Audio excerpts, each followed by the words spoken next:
Hi friends, నేను నల్లగా ఉన్నానని మా కాలేజీలో అందరూ కూడా నన్ను నల్లపిల్ల నల్లపిల్ల అలియాస్ నీలాంబరి అని హేళన చేస్తూ ఆట పట్టిస్తూ ఉండగా, ఆడవాళ్ళకి ముఖ్యమైనది రంగు కాదు, ఆడవాళ్ళకి ముఖ్యమైనది వాళ్ళ దగ్గర ఉండే ఆ తీపి కాజాయే అని నా స్నేహితుడైన సూర్య వాళ్ళందరికీ ఏ విధంగా అయితే చాటి చెప్పాడో, పనిలో పనిగా ఏ విధంగా అయితే నా తేటని బాగా తీర్చి నా నల్లని కాజాని కూడా ఇష్టం వచ్చినట్లుగా కొరికి అందులో ఉన్న తీపి పానకాన్ని ఏ విధంగా అయితే జుర్రుకుని మరీ రుచి చూశాడో ఈరోజు కథలో నేను మీకు తెలియజేస్తున్నాను.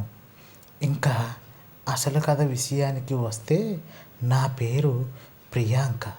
నా వయసు 22 సంవత్సరాలు. నేను చూడటానికి మంచి శరీర దారుఢ్యం కలిగి, మంచి బిగుతైన భారీ భారీ పరువాల నడుమ మంచి ఎత్తుతో ఉన్నప్పటికీ కూడా ఆ భగవంతుడు నాకు నలుపు రంగును ప్రసాదించడం వలన అందరూ కూడా నన్ను చాలా చులకనగా చూసేవారు. పైగా ఎప్పుడూ కూడా నన్ను ఆట పట్టిస్తూ ఏదో విధంగా ఏడిపిస్తూనే ఉండేవారు. ఒక్క మాటలో చెప్పాలి అంటే, నీలాంబరి సినిమాలో ఆ నీలాంబరి పాత్రను పోలిన అమ్మాయి మాదిరిగా నేను ఉన్నాను అంటూ వాళ్ళందరూ నన్ను నీలాంబరి నీలాంబరి అని వారికి ఇష్టం వచ్చిన పేర్లను పెట్టుకుని నన్ను చాలా బాధ పెడుతూ ఉండేవారు. ఎంతమంది నన్ను ఎన్ని విధాలుగా ఇబ్బంది పెట్టినప్పటికీ కూడా వాటన్నిటినీ నేను ఎప్పుడూ కూడా పట్టించుకునేదాన్నే కాదు. ఎందుకంటే వాళ్ళకి కానీ వాళ్ళ మాటలకి కానీ నేను ఎప్పుడూ కూడా నా జీవితంలో అంత ప్రాముఖ్యాన్ని ఇవ్వలేదు. నా జీవితంలో నేను ఎవరికైనా ప్రాముఖ్యాన్ని ఇచ్చాను అంటే, అదేవిధంగా నేను ఎవరినైనా గాఢంగా ప్రేమించాను అంటే అది కేవలం ఒక్క సూర్యను మాత్రమే. ఎందుకంటే సూర్య ఒక్కడే ఎప్పుడూ కూడా ఎవరిలోనూ జాతి, మత, కుల, రంగు వంటి వివక్ష భేదాలు, తారతమ్యాలు ఏవి చూడకుండా అందరితోనూ కలివిడిగా ఉంటూ తన పని ఏదో తాను చేసుకుంటూ ఉండేవాడు. అదేవిధంగా నాతో కూడా ఎప్పుడూ ప్రేమగా, ఆప్యాయతగా మాట్లాడుతూ ఉండేవాడు.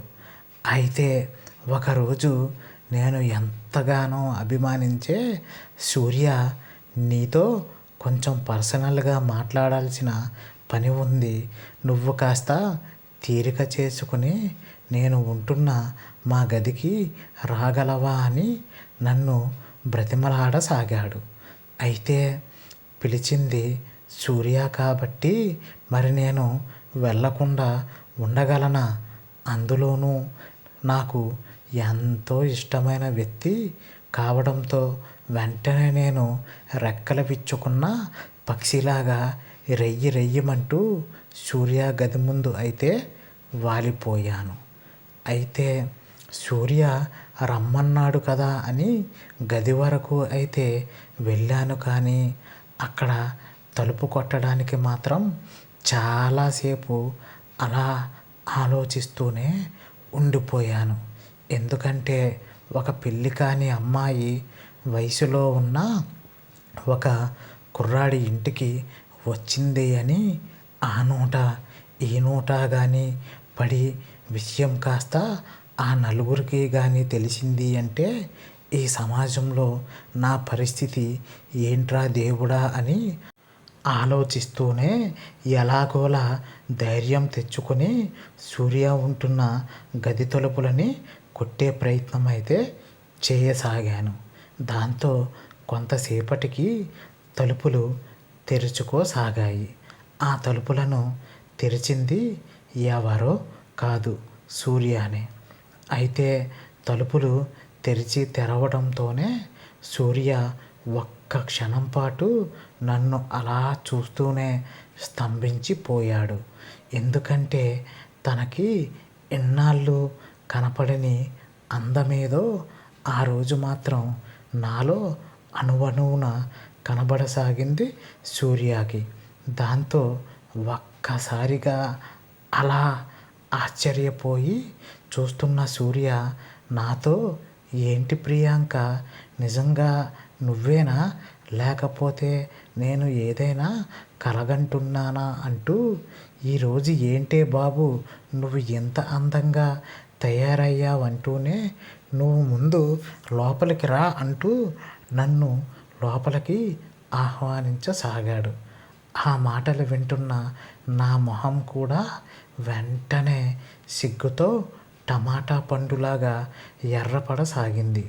వెంటనే నేను సూర్య పక్కకు వెళ్ళి తలదించుకుని సిగ్గుతో నిలబడేసరికి నన్ను కోరగా తుంటరి చూపులను చూస్తూ, నీలో ఇంత అందం దాగి ఉందని నాకు ఈరోజే అర్థమయ్యింది అంటూ నన్ను తన పొగడ్తలతో మునగ చెట్టును ఎక్కించసాగాడు.